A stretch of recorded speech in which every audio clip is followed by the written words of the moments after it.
Stop it. Fellas. Come on, just give it a shot. Lady did 1995. Hollywood was drowning in action blockbusters. Speed had just turned Keanu Reeves into the biggest star on the planet. Every studio wanted him running from explosions. Every executive expected him to chase the next adrenaline high. Instead, he walked into a vineyard. A Walk in the Clouds was never built to be a mainstream hit.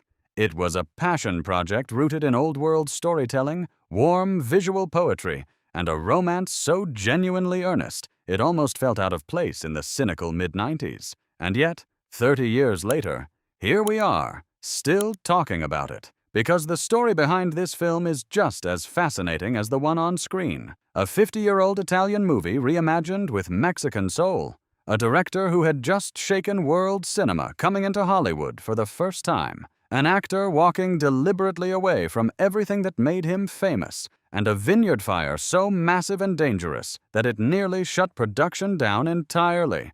So let's count down 15 insane facts you never knew about A Walk in the Clouds. My stop.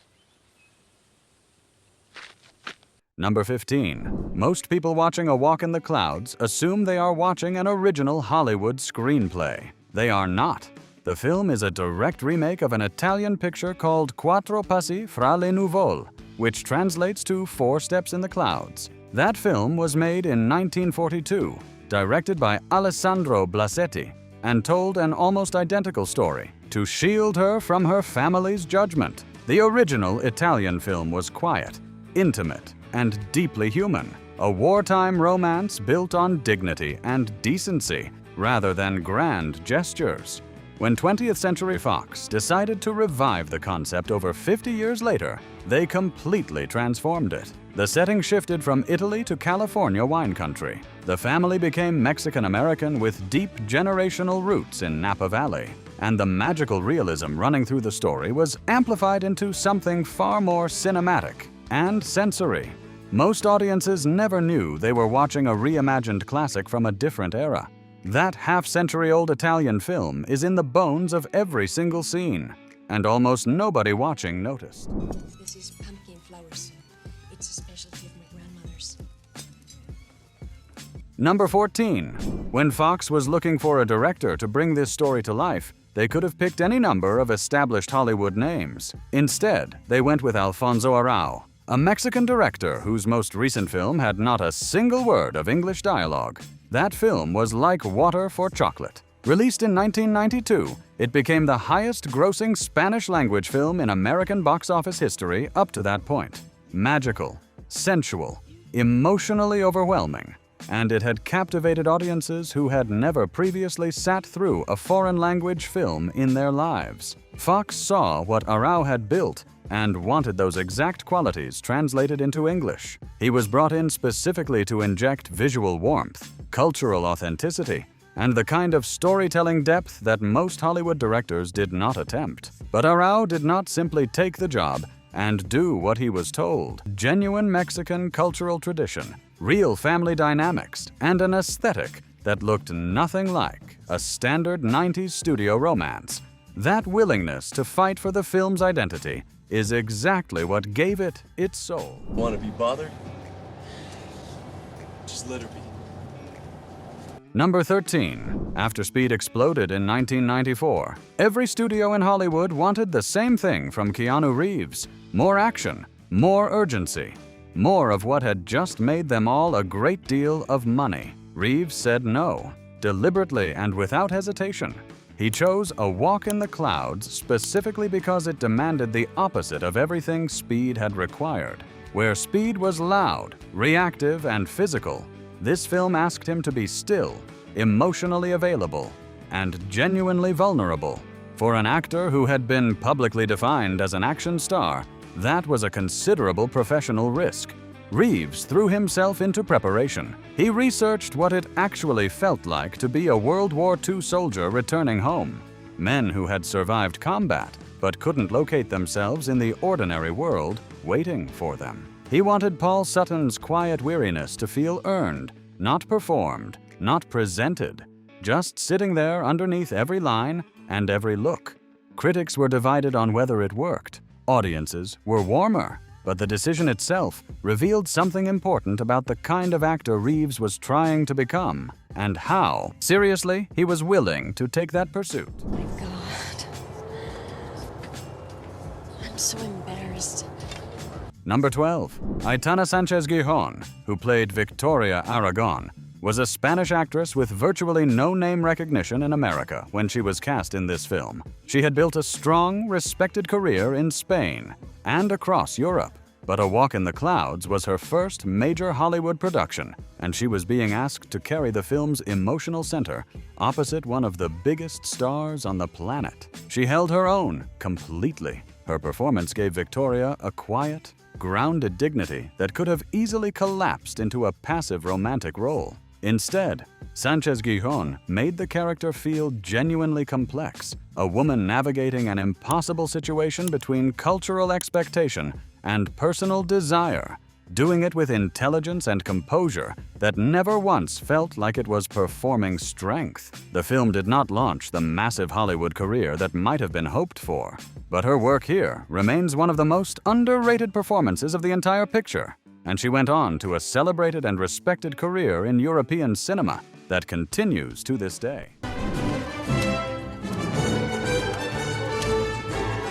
Number 11. Anthony Quinn was already a Hollywood legend by the time A Walk in the Clouds began production. 2 Academy Awards, decades of defining performances, a career stretching back to the 1930s. But one specific moment during filming reportedly stopped the entire crew in their tracks and left people standing completely still. Quinn played Don Pedro Aragon, the family patriarch, full of life, warmth, and a deep old-world spirit that seemed to fill every room he entered. During the filming of the Zapateado sequence, the joyful dance during the harvest celebration, Quinn's performance was so genuinely alive and so emotionally present that cast and crew reportedly broke into applause the moment the take was complete. Quinn was in his late 70s during production. He performed the dance himself. No double, no shortcut, no compromise. Director Alfonso Arau later said that watching Anthony Quinn dance was one of the most beautiful things he had ever witnessed on a film set in his entire career. Some moments don't fully transfer to the screen. Everyone in that room knew they were watching something real.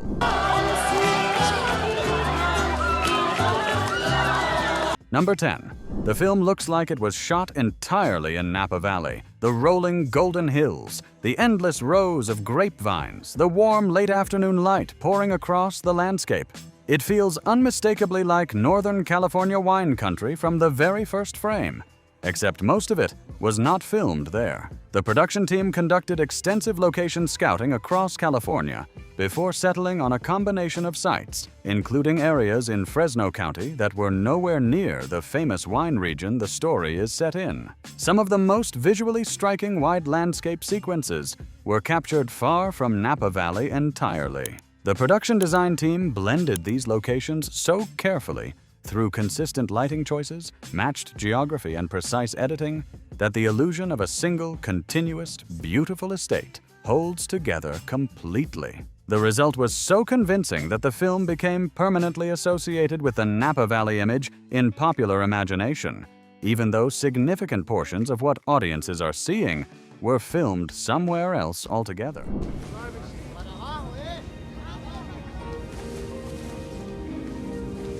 Number 9. One of the most visually stunning moments in the entire film is the release of monarch butterflies during the harvest celebration. A sequence so beautiful it feels like it might have been invented purely for cinematic effect. It was not invented.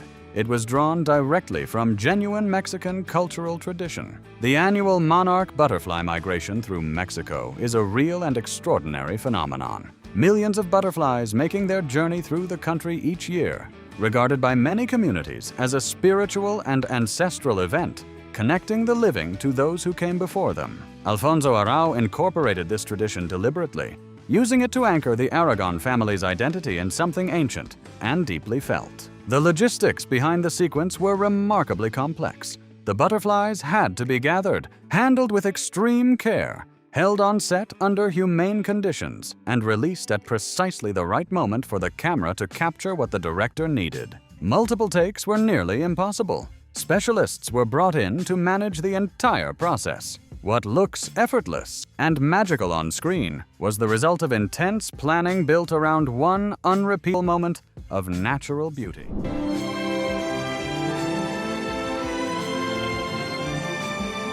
Number 8. The music of A Walk in the Clouds is completely inseparable from its emotional impact.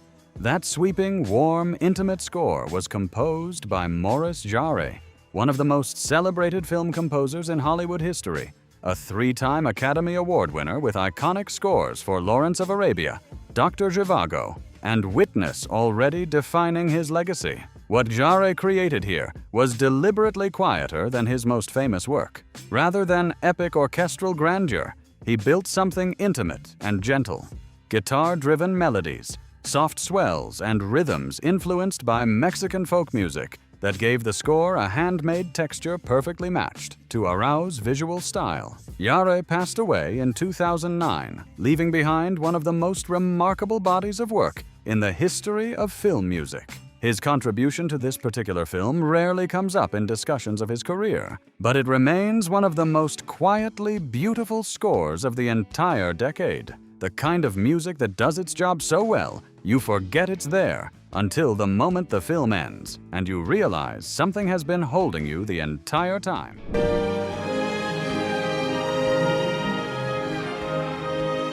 Number 7. Playing Alberto Aragon, Victoria's stern, deeply traditional, and fiercely protective father, was Italian cinema legend Giancarlo Giannini, a performer celebrated across Europe for emotionally layered, intensely specific work.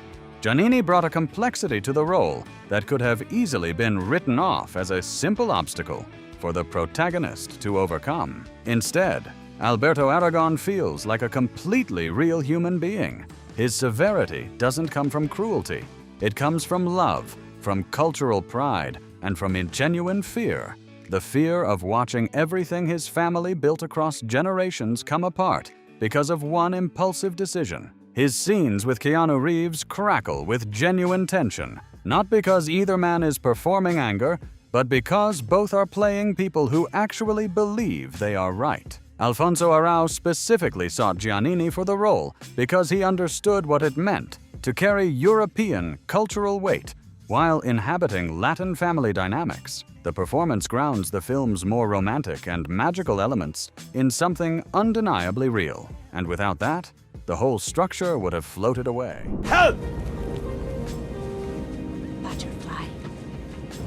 Number 6. The climactic vineyard fire is one of the most visually powerful sequences in the entire film. It is also the sequence that nearly brought production to a complete halt. The fire was a massive practical effect, real flames consuming a real set built specifically to burn. Safety coordinators mapped every inch of the sequence in advance. Fire breaks were established. Camera and crew positions were calculated carefully based on models predicting how the fire would behave. And then, the fire was lit, and it immediately exceeded every one of those models. The flames spread faster than predicted. They burned hotter than the safety team's calculations had accounted for. Camera positions that had been cleared as safe had to be abandoned mid-shot. Crew members were pulled back from areas approved just minutes earlier. The actors performing in and around the fire were working in genuine heat and real smoke, not the manufactured haze of a controlled studio environment. The sequence was completed, but only barely. Multiple crew members later described that day as the most physically intense and genuinely frightening of the entire shoot. Everything you see on screen was dramatic because what happened behind the camera genuinely was. And grace. Amen.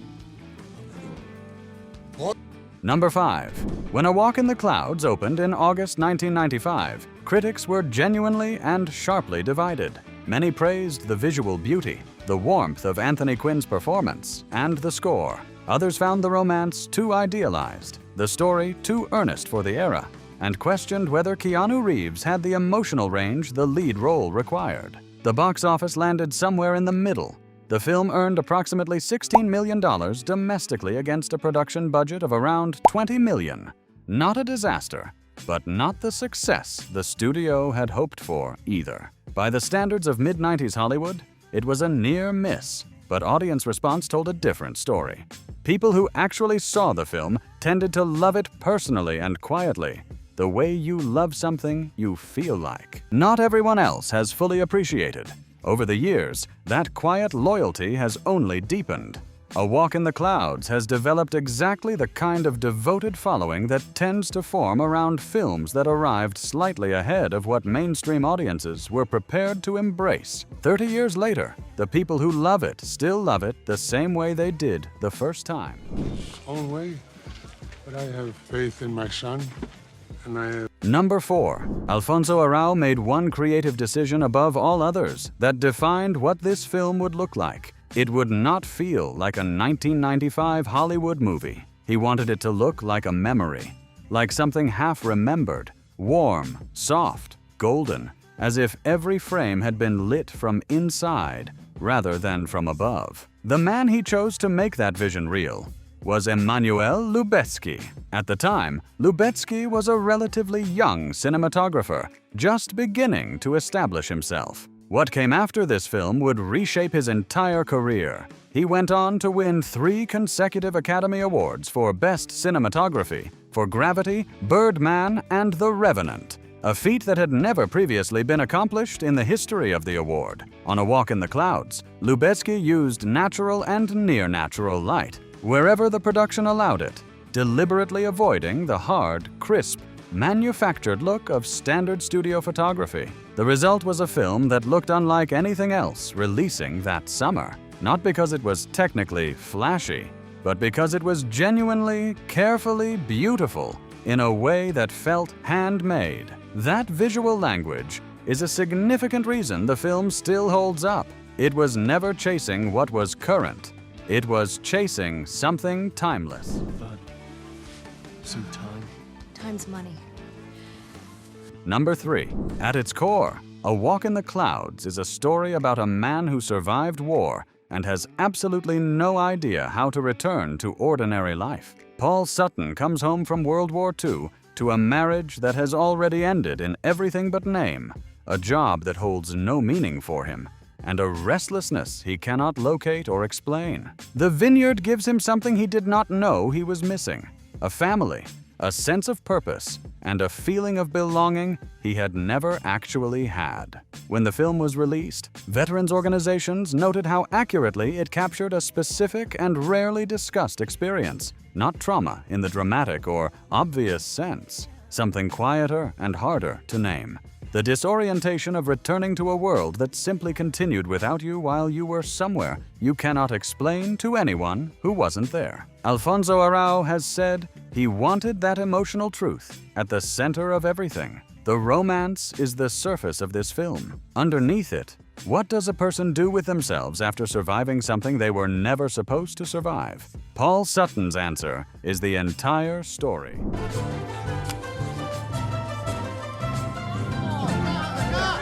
Number 2. Everything about the visual approach to this film was a conscious, artistic choice to reject the look of contemporary Hollywood. Alfonso Arau did not want audiences to feel like they were watching a movie made in 1995. He wanted them to feel like they were remembering something, like the film had already existed somewhere in their past, and they were only now returning to it. Working with Emmanuel Lubezki, Arau built a color palette around warmth and softness, golden tones, amber light, a visual language drawn from paintings and old photographs rather than from other films of the era. The camera moved with patience. Shots held longer than they needed to by commercial standards. Scenes breathed. This was a deliberate rejection of the fast-cut, high-energy visual style that dominated studio filmmaking in the mid-90s. It made the film feel out of step with its moment. It also made it feel permanent. 30 years later, while most of its contemporaries look exactly like the decade they were made in, A Walk in the Clouds still looks like itself and nothing else. This is the root of your life. Number 1. The final act of A Walk in the Clouds, the restoration of the vineyard, the resolution of Paul and Victoria's relationship, the sense of a family rebuilding itself from the ashes of something that burned, carries an emotional weight that Alfonso Arau has since revealed was entirely personal. Arau was navigating a deeply painful period in his own life during production. His marriage to Laura Esquivel, the author of Like Water for Chocolate, the novel that had launched both of their international careers, was breaking down. The themes running through the film were not abstract ideas being applied to a screenplay. They were things he was living with in real time, every day on set. He has never overstated this in interviews. He has never leaned into it as a promotional angle or a piece of filmmaker mythology. But he has acknowledged that the film's ending, which could easily have felt sentimental or unearned, came from a place of genuine need. He needed to believe that something could be rebuilt after it burned completely to the ground. That is what the best films actually are. Not stories, not product. They are the director's way of working something out, of asking a question they don't yet have an answer to, and seeing if the camera can find one. In A Walk in the Clouds, if you know where to look, you can feel that search in every frame of the ending. And that is exactly why it lands the way it does.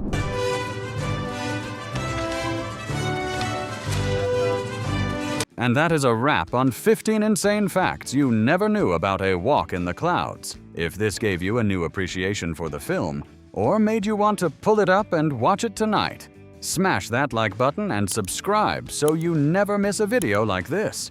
Drop a comment and let us know. What's your favorite hidden gem from the 90s? Thanks for watching. Thanks.